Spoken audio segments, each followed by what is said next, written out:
ACU's commitment to reconciliation, I'd like to commence the meeting by acknowledging the First Peoples and the traditional owners and custodians of the country where ACU campuses are located, and the country on which we all live in and work in our various areas.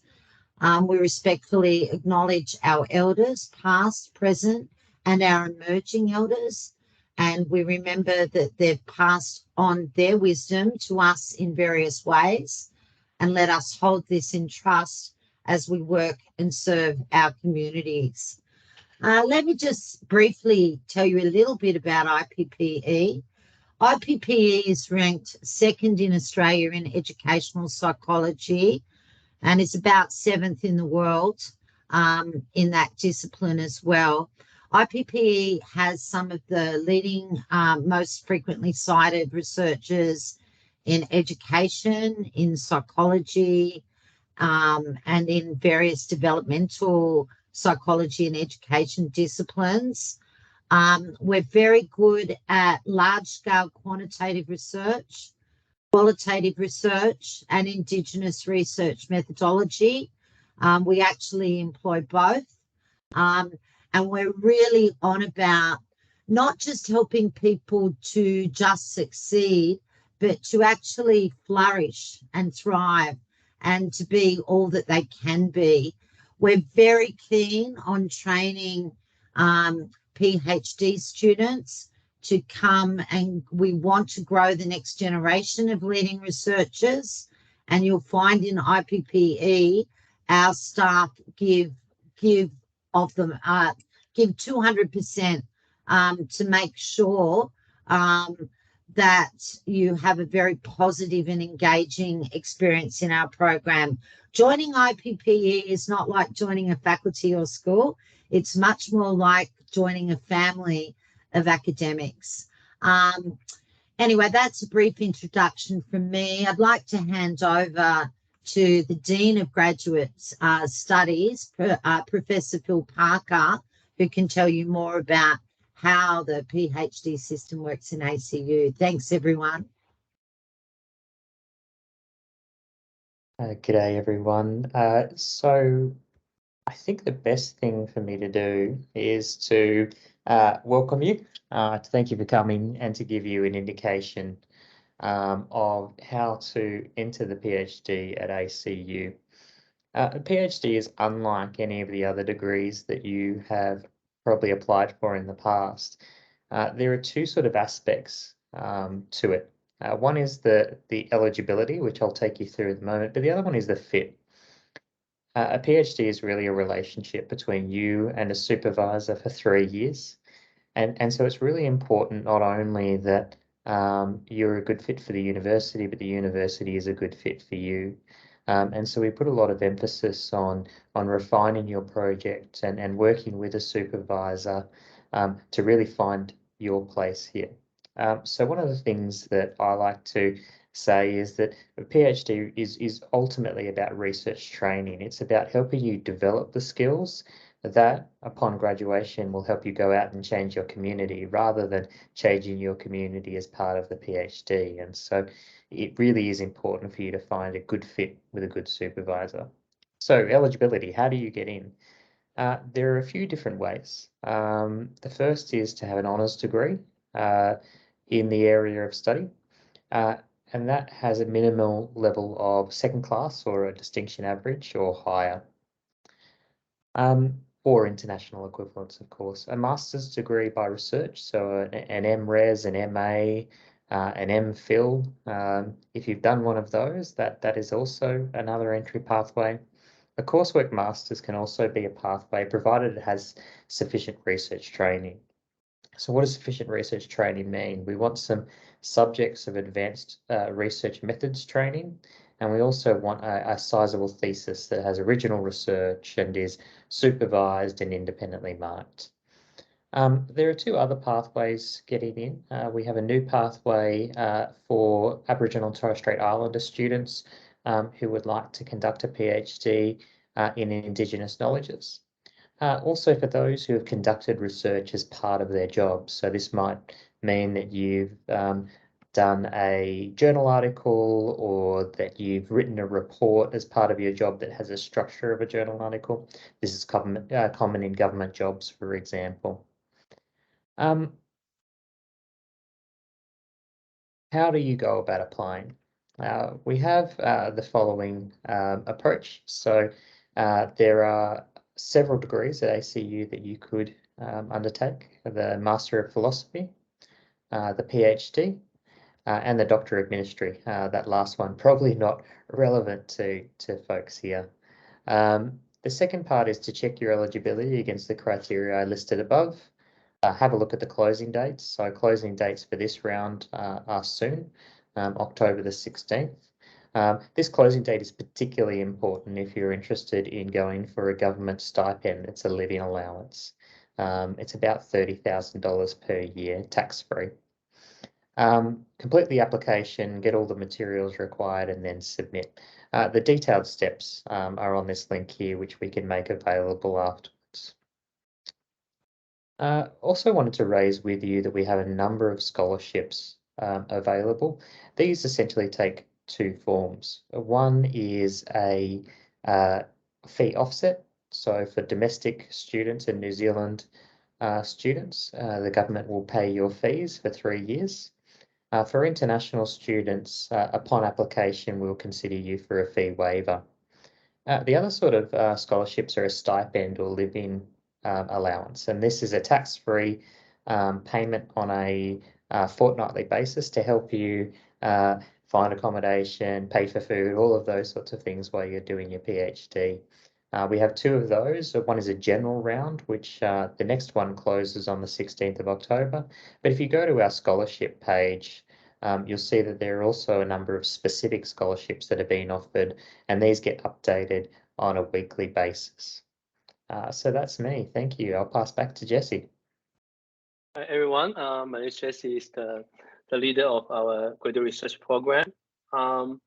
Next section, you will hear from a researcher in each of our three main program areas: educational and developmental psychology, and indigenous game changers, and motivational behavior programs.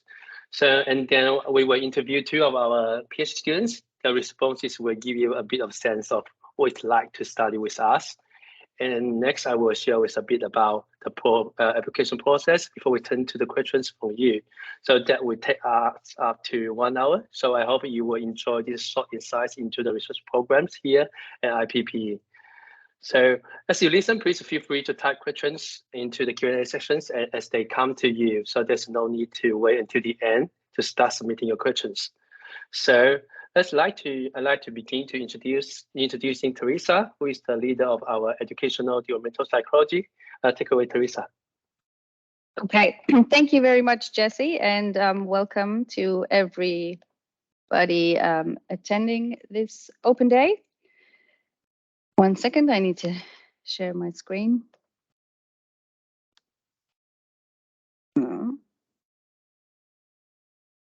Sorry.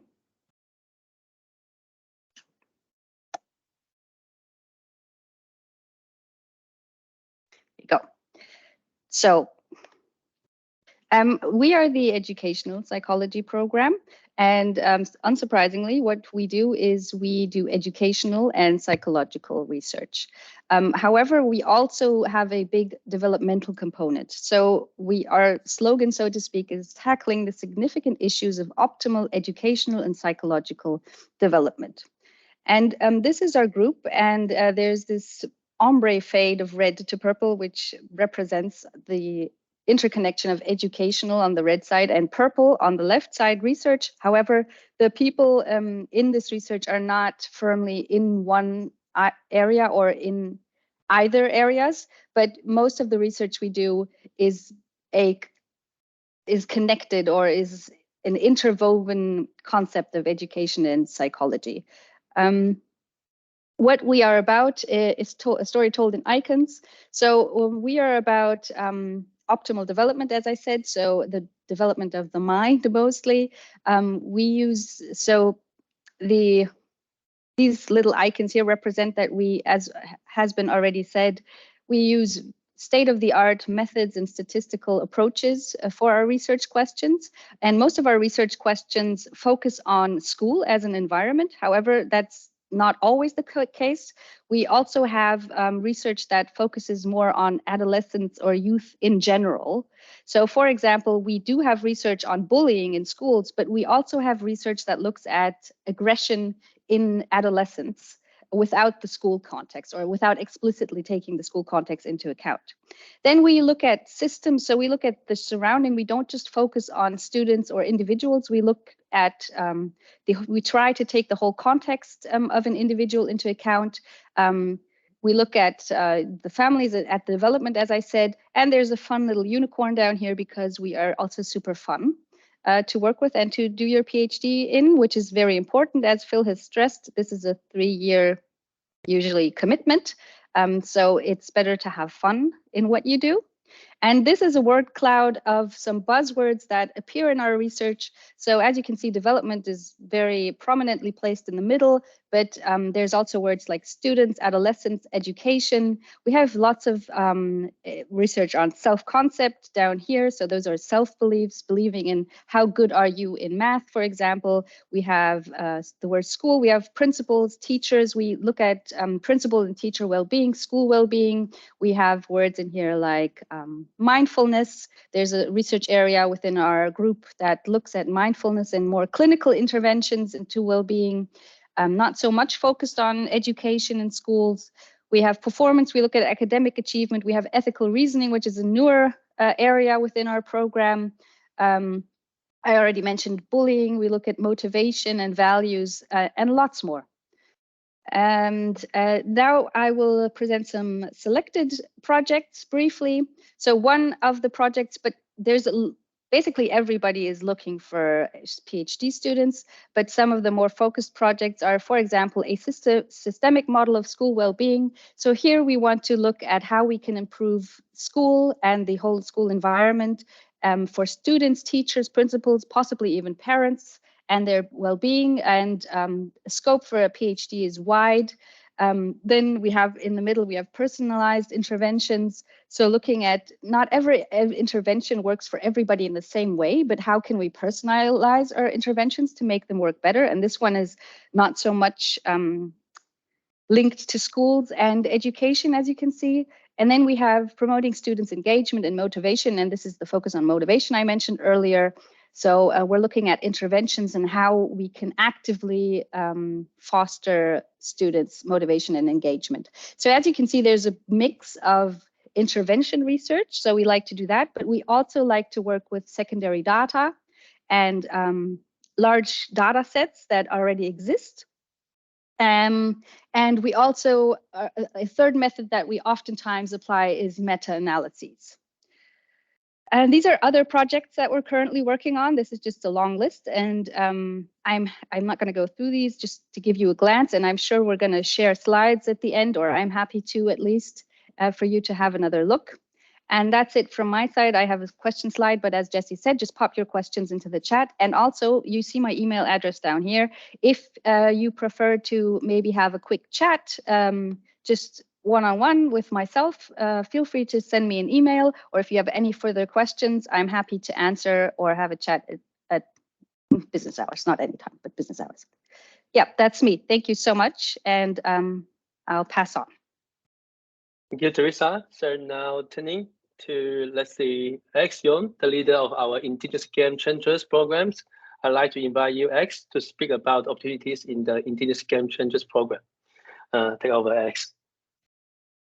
Thank you. Trying to share my screen.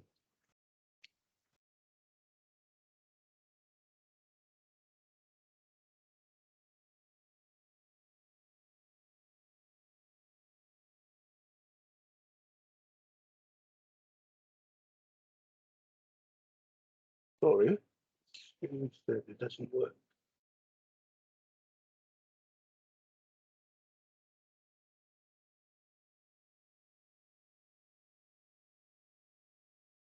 Can you see the slides? Yes, all good. It's very good. Okay. Good day, everyone. this is one of the three programs within IPPE, which is called the IGC, the Indigenous Game Changers Program. Now, if you are planning to do a research degree to enable the bright futures of Indigenous youth and communities, now this is the program for you. I'm Alex Young.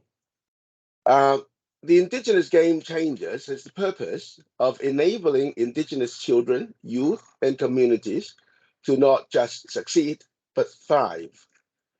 We employ positive psychology, strength-based approaches, and Indigenous approaches as well to build Indigenous success. So we use Indigenous ways of knowing, doing, and being together with Western scientific methods. We prioritize the voices and agency of Indigenous children and youth and communities. Now, the advantage of joining IGC to research and do your research degree is that you get to have chances to work with communities, real people, real communities, real research problems. And these programs that we are doing are community-led. So the research program, the research problems were from the communities. They know what they need. And we co-design the programs together with them so that our research fits the local culture and the local context and meet the local needs. So for our research, we have ongoing, genuine consultation with the people there, and we hear the voice and agency, and we get the feedback from the community. So we know that what we're doing is having a positive impact. Now, this picture summarizes what the IGC program is doing and what IGC is planning to do next. In the middle, you can see the game changers. That is what we are trying to do to change lives, to make a better life for the Indigenous communities. There are three areas that we focus on. The first one is educational thriving, which involves things like early childhood education, building literacy and numeracy. These are the competencies that children need to build up to be successful. And we look at attendance and we try to build engagement within school settings. And high school completion is a major problem with Indigenous students, vocational education, and university, of course, that makes people succeed. And then there is psychological thriving, which is another area. And we look at the well-being of people. And our self-concept is a major one. If you don't believe in yourself, you are unlikely to be successful. And we look at motivation, which is, well, which sort of overlaps with Teresa's program. We look at motivation. And in fact, the IGC program doesn't just work alone. We work with other areas, like the other two programs together, and we look at motivation, psychological needs. So if people can satisfy their psychological needs, they are likely to be behaving well, doing well, and succeed in life. And school belonging is one major thing that we look at. The third area is family and community thriving. So for Indigenous people, this is a very important area. We look at positive parenting, how parents help build their children's future. Cultural identity is very important because Indigenous people are mostly collective in their ideology and they work together with their community. So the community and the person are not just separate. The cultural identity will make the person a successful person in the Indigenous context. And retaining language is something that we have to look at because in the world, many languages do not exist anymore and some are disappearing. Now, we don't want to see this happen in Indigenous communities. Connections with elders, this is always what we're trying to do and to maintain. Now, you can see that the ovals here around, oh, sorry. Let's come back here. The ovals around these show the current and some of the ongoing projects. The beauty of joining IGC in our program to do a research degree is that if you join one of those projects, then you have the best support in the world. Like Deadly Start, which is about teaching kids literacy. Deadly Futures is not only about literacies, but also about it's not only about literacy, it's also about numeracy, right? Building their competencies for the futures. And it involves a range of different age groups. And on the right, you can see Deadly Home Reading, which is also green. Now, by the way, the word deadly for the indigenous context, it means excellent, beautiful, the best in the world. So deadly reading is about teaching, training the families, training parents to help the children read. Now, all the others, like deadly parenting, deadly language, deadly university, these are being developed at the moment. And if you are joining us to do your research degree, you will get not just intellectual support. For these programs, which are funded, you also get financial support in certain cases. Like if you go out to collect data, you will have to spend money, right? But because these projects are funded, you are well supported. So these are the areas you can look at. And if you're planning to do a degree with us, the first thing is to try to choose one of the interesting areas, the area that you find the best interest in. Then try to talk to us, right? Contact us and we'll find a team of supervisors. And as Phil said, it's a match, not only for you, it's also a match also for us. So I hope to see you soon joining ITC. That is from us. Thank you. Thank you very much, Alex. And now we turn to the motivation behavior programs. And to take us there, please welcome Terence Sanders. Take over, Terence. Thanks, Jesse. Let me just put some slides up.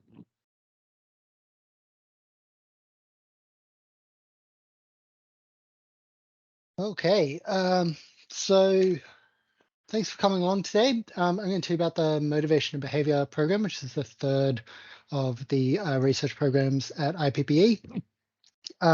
So our program mission is about helping people lead better lives through improved health, quality education, and by furthering our understanding of human motivation and behavior. So within our program, we have 3 groups. I lead a group which is very focused on applying motivation strategies or applying positive psychology to the area of health, trying to improve health within that mission statement. John Marshall Reeve leads a program that's interested in improving educational quality through the use of those motivational strategies. And then finally, there's Rich Ryan leads a group who are very interested in furthering our understanding of human motivation, so more of the sort of theory-based aspects. Within each of those, we have sort of people who work within our groups. John Marshall Reeve is one of the top 10 education researchers anywhere in the world. So obviously very lucky to have John Marshall Reeve here in our group. And Rich Ryan is the 3rd ranked researcher in the world for social psychology and 120th in the world in any discipline. So again, very lucky to have these guys working in our group and contributing to the knowledge at IPPE.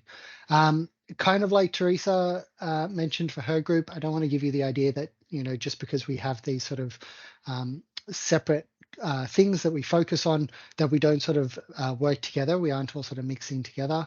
So these aren't sort of siloed constructs that we've got. You know, if you want to improve someone's health in the long term, a good way to do that is to focus on ensuring that they have access to quality education. If you want to improve quality education, you need learners who are healthy and ready to learn. And if you want to change either of those behaviors, the way to do that is to understand the human motivation that underpins it. So all of these things sort of lead into each other. Our research focuses on sort of three broad areas. We do a lot of systematic reviews, we do a lot of observational research, and we do a lot of randomized controlled trials. So building interventions and then testing if they work in the real world. Just some examples of some projects that we have going on. So John Marshall Reeve is leading a project to do with autonomy supportive teaching. So this is about teaching teachers to use a particular motivating style in the classroom in order to try and get their students to be more engaged. There's already evidence that this leads to greater psychological need satisfaction, teaching efficacy, adoption of intrinsic goals, things like that. The Brain to Mind Lab is from Rich Ryan's group. And so these are studies to do with access to human rights and how that's associated with people's well-being, understanding the link between well-being in older adults and their self-determination, and then also some really interesting stuff to do with the neuroscience of intrinsic motivation. So we know that we know quite a lot about how intrinsic motivation works as sort of a theory, and this is trying to apply a neuroscience lens to that to try and understand what's actually going on in the brain to cause that intrinsic motivation. One of the projects from our group to do with health is iPlay. So iPlay is a whole of school physical activity program designed to improve physical activity for students by teaching their teachers motivational strategies as well as opportunities to create physical activity. So when we think about physical activity, there's the two levers that we can pull on. We can either pull on sort of creating more opportunities for kids to be physically active, or we can try and increase the motivation that kids have to be physically active. And of course, you need to pull on both levers, because if you have the motivation but not the opportunities, that's just frustrating. And if you have the opportunities but no motivation, you won't take advantage of them. iPlay's been effective at improving physical fitness and well-being, being delivered in more than 200 schools, and by now it's closer to sort of 40 or 50,000 students. So this is my contact info. If any of those projects speak to you or are sort of broadly aligned with the things that you're interested in, feel free to reach out to me, or you could reach out to Jesse, and I can put you in touch with the appropriate person. Okay, thank you very much, Talon. So thank you to all our presenters from different projects. Now we move to the graduate research program. So it's my great pleasure to introduce two of our current PhD students, Bridget Booker and Georgia Demush, who are going to answer some questions about their PhD experience. So thank you very much for being with us today, Bridget and Georgia. So let's start. I want to start with you, Bridget. Couldn't you explain to us a little bit more about like what your PhD is trying to do and why did you choose ACU? Yeah, so hi everyone. So I'm currently in my final year of my PhD. And in my PhD, I'm looking at the methodology used in screen use research on children. So as part of my PhD, I'm helping to develop and validate a new measurement tool that researchers can use to help capture children's screen use more accurately. So I guess there's a couple of reasons why I chose to do my PhD here at ACU. So I actually did my honours research with Taryn in the Motivation Behaviour Lab. So I kind of got a little test of what it was like to do research in IPPE before I decided to do my PhD here. So that kind of really helped me make my decision when choosing ACU. So I found it to be a really supportive environment while I was doing my honours research. So the PhD students and my supervisors were really supportive and provided me with guidance and help throughout the whole course. The other staff and academics were also really supportive and would help me out if I had any questions about anything, or provide me advice on things, which doesn't always happen at other research institutes. IPPE is also filled with, I guess, what everyone else has touched on as well, with great researchers who are at the tops of their fields. So being able to get advice and feedback from them on my research. I thought it was a great opportunity that not everyone gets. So I kind of chose to do my PhD here at ACU because I guess the academics and the staff and I guess the supportive environment they've created here. Thank you. Wonderful. Thank you very much, Bridge. Georgia, can you two give us a short overview of what is your PhD about, and as you almost finished your PhD, and could you tell us about the highlight of your time as a PhD student? Thank you. Thank you, Jesse, and hello everyone. I'd like to acknowledge that I'm joining on Cammeraygal country here in the North Sydney office at IPPE. So yeah, my PhD thesis looked at First Nations youth in higher education, looked at their wellbeing, and looked at what are the drivers and barriers to Indigenous youth wellbeing, and really asked youth and enabled them to have a voice and agency, and enabled Indigenous higher education youth to define their wellbeing and their needs, because there wasn't a lot of literature that really looks to youth's voice and youth wellbeing. And so yeah, I really enjoyed my PhD. So I'm about to graduate, coming up very shortly, which is exciting. But I am working now as a research fellow, which I'm loving.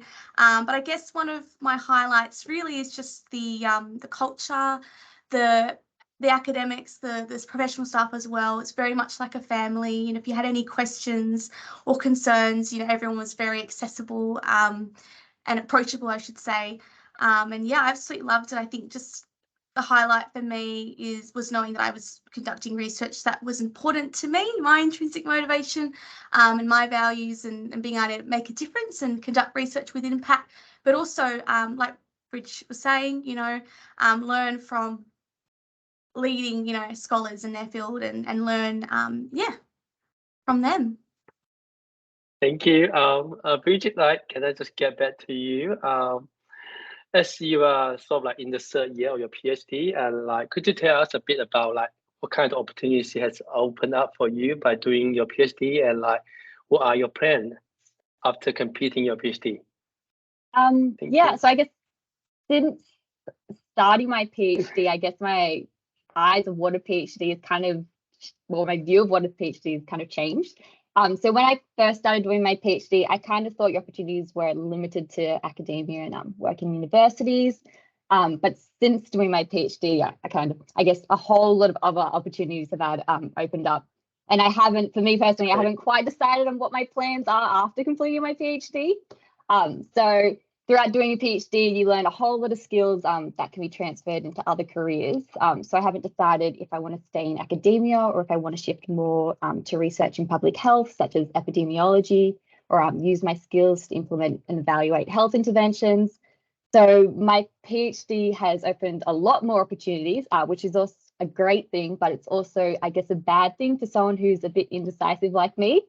So I guess good and bad, right? I guess that's a good problem to have. Thank you. Yeah, very glad to hear that you got so many opportunities to choose and decide it.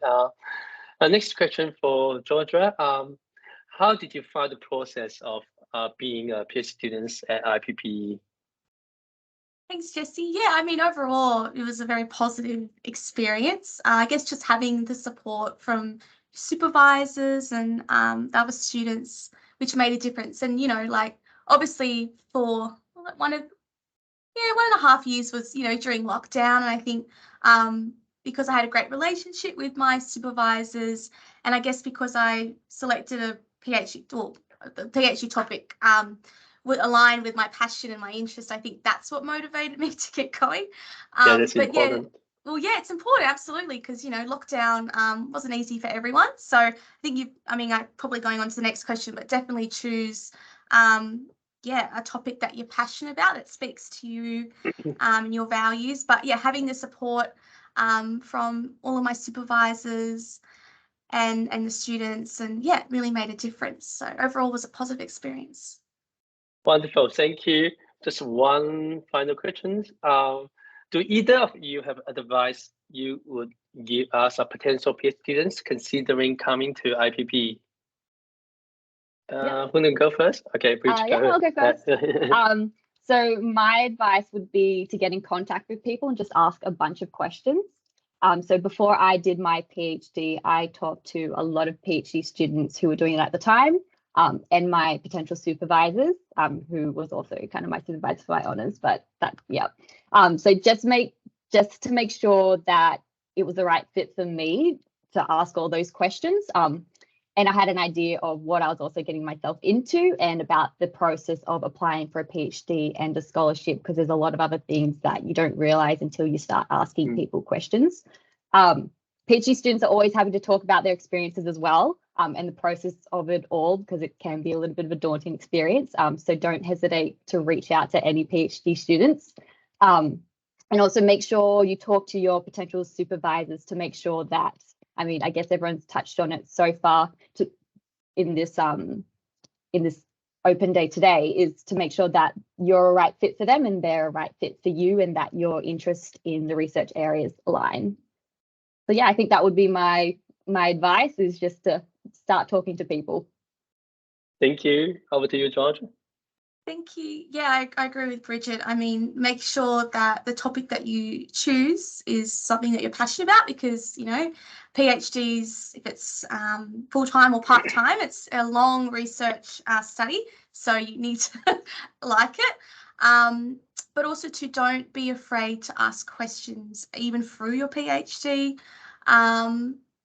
Don't be hard on yourself if you don't know the answers. I mean, that's what the supervisors are there for. They're there to guide you, support you academically, and support your well-being as well.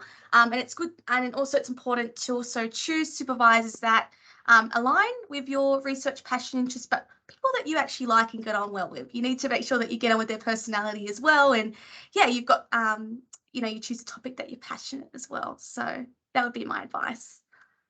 Wonderful. Thank you so much, PG. Thank you so much, Georgia. So wonderful to have your experience share with our audience today. And so thank you very much. Next, I want to give you a little bit more general information about like graduate research programs before we turn to the questions. As a reminder, at this point, please feel free to put questions into the Q&A section. Yeah, I saw some questions over there. Hopefully our presenters have given you a sense of the building research area that might you choose to undertake a PhD with us at CU. And indeed, there's also possible to combine interdisciplinary research projects across this project area within the Institute. And the current research projects are available in more detail on the Study with Us section of the Institute website, where you have registered for the events. So please to follow the link there.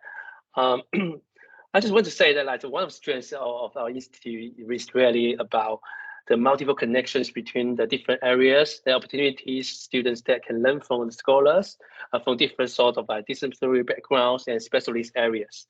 So there's a lot of opportunities, and depending on your research interests and goals.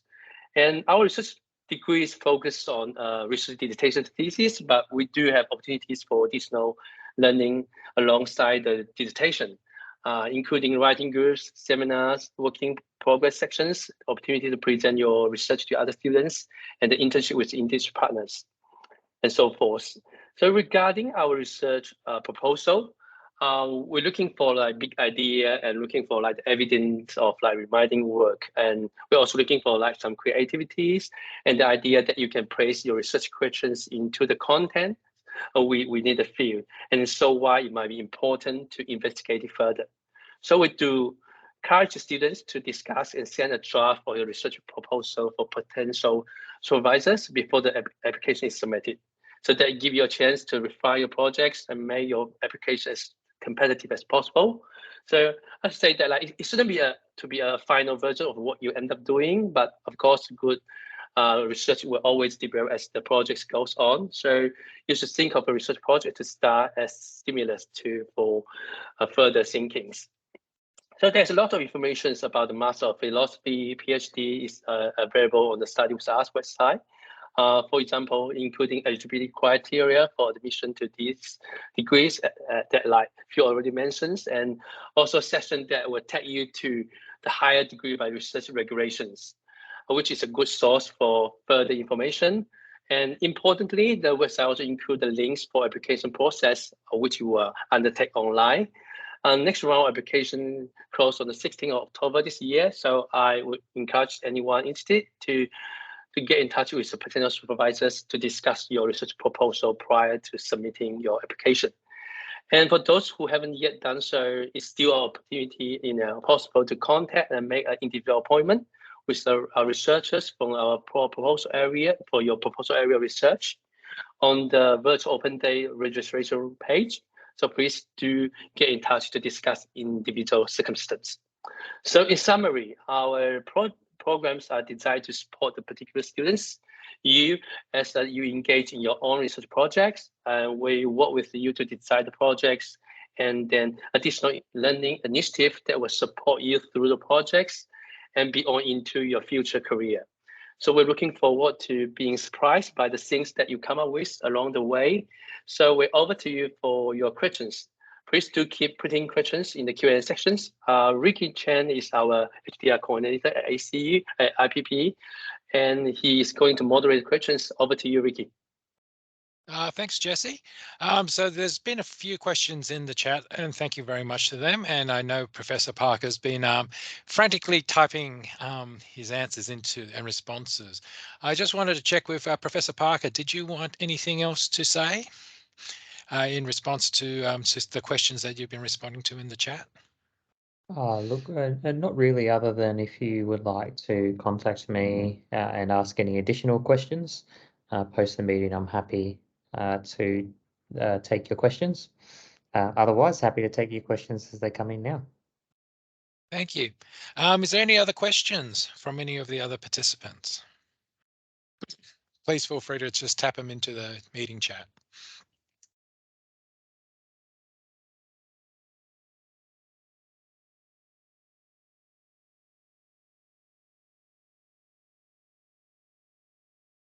Going once, going twice, going 3 times.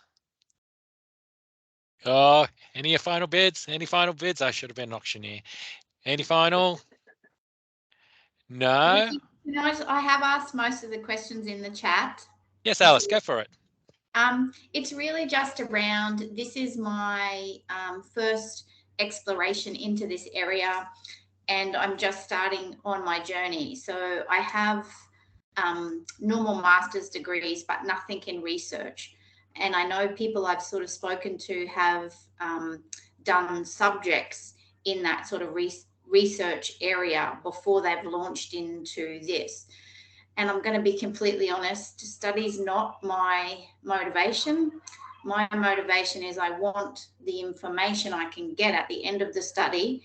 So I want the shortest way to learn the skills I need to then apply it to the project I want to then get the answer, if that makes sense.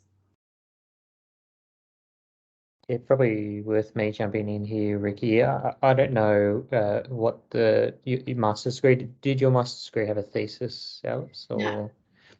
So probably your best bet at the moment, if you want to qualify for the PhD as soon as possible, is to do a grad dip, I think it is, in educational research. Deakin offers one, Monash offers one, I believe La Trobe offers one as well. Yeah. And you want to make sure that you get one that does a full thesis, so that it's original research, it's independently assessed, so you're not getting marked as a group, and that it's got some component of original research. So just writing a response to another piece of research won't be enough. You would have to conduct the research yourself. So those universities probably at the moment are the best place to qualify quickly. And those degrees are quite good from my understanding. So that's certainly one option. Just grad dip in. I think it's in educational research. Let me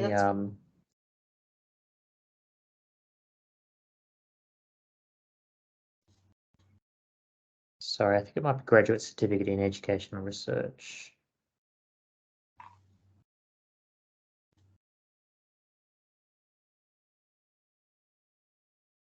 Yep. So that in addition to your master's degree, which I assume is in school counselling? Yeah, one's counselling, one's education. That should be enough. We do focus on, we have a sort of a GPA requirement as well. So the minimum is the distinction average in that. Yeah, that's cool. Thank you. Because I think initially too, this does seem like the best fit for projects in that sort of educational development psychology area. Because I know some of the other unis, it was very much these were the topics, but it didn't align with what I was interested in, or it was completely choose your own adventure, which wouldn't have had the supervisors to wrap around it, I don't think. So I'm excited that some of those topics around that, you know, systemic models of school wellbeing and stuff is where I'm interested. Yeah. I just read the chat. Great. Yeah, look, those courses are good. I mean, it's outside of the university, so I can't I promise anything one way or the other. But that would be a rapid way to qualify for a PhD at many universities across Australia. Lovely. Thank you. I appreciate your time. Thank you. Thanks, Alice. Is there any other questions from any of the other attendees?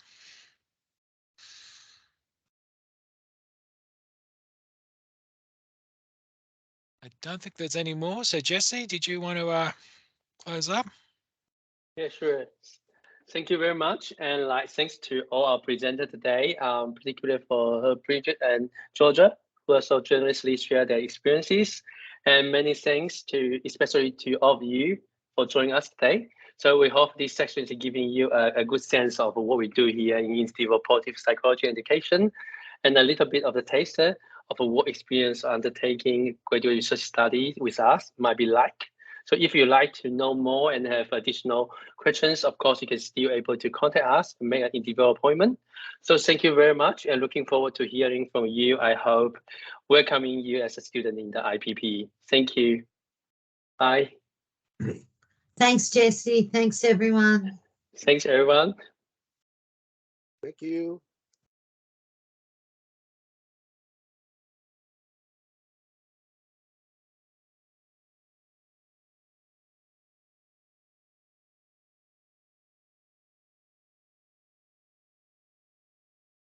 Thank you, Ricky.